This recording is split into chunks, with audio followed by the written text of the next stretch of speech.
pagpapadala po sa dating Pangulong Duterte sa ICC or sa The Hague ay ayon po sa batas. Undersecretary, in former President Rodrigo Duterte's latest request to the International Criminal Court, sinabi niya po na i-waive niya yung right niya to appear before the pre-trial chamber because wala daw pong jurisdiction sa kanya. And in that particular filing, he also mentioned na it was the office of the president who allegedly funded the private jet that took him to The Hague. He insists na he was kidnapped from the Philippines. May we get a confirmation or a reaction from the palace with regard to the allegation na ang taxpayers' money daw po ang ginamit para pondohan o rentahan yung eroplanong nagdala sa kanya doon?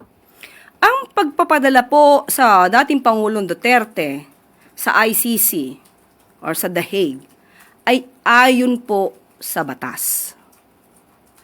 RA 9851, maliwanag ang sinasabi sa Section 17 na kapag ang isang kaso o isang complaint ay dinidinig na sa isang state o international tribunal or court, maaari pong i-dispense with na ng gobyernong ito ang anumang pag-iimbestiga at hayaang magpatuloy ang pag-iimbestiga sa nasabing state or international tribunal.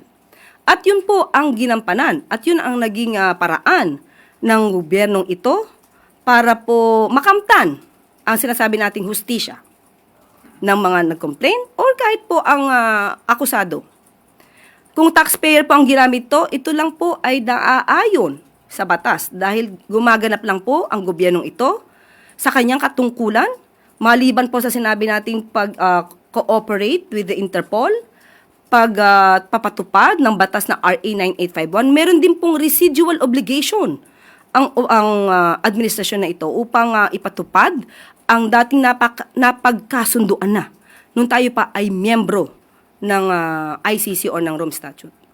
Ma'am, follow-up question. Meron pong ilang previous statements si President Ferdinand Marcos Jr. saying na his administration will not recognize any arrest warrants kasi hindi na daw po tayo miyembro ng ICC.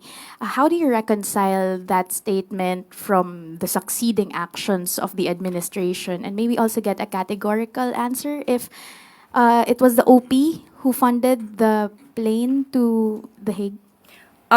Pakibigyan niyo po sa akin yung konteksto na sinabi ng Pangulo na hindi niya i-recognize ang warrant of arrest na i-issue. Yes, ma'am. I will give you the link of the video later. I think he was asked during a media press briefing several years ago, even before this erupted, when the unit team was still together. He made that statement. Sa aking pagkakaalam at aking intindi sa sinabi ng Pangulo sa mga previous statements niya, hindi niya kinikilala ang jurisdiction ng ICC. Maliban lang kung mayroong ibang legal options or rather legal study on this. Yun ang aking huling natandaan.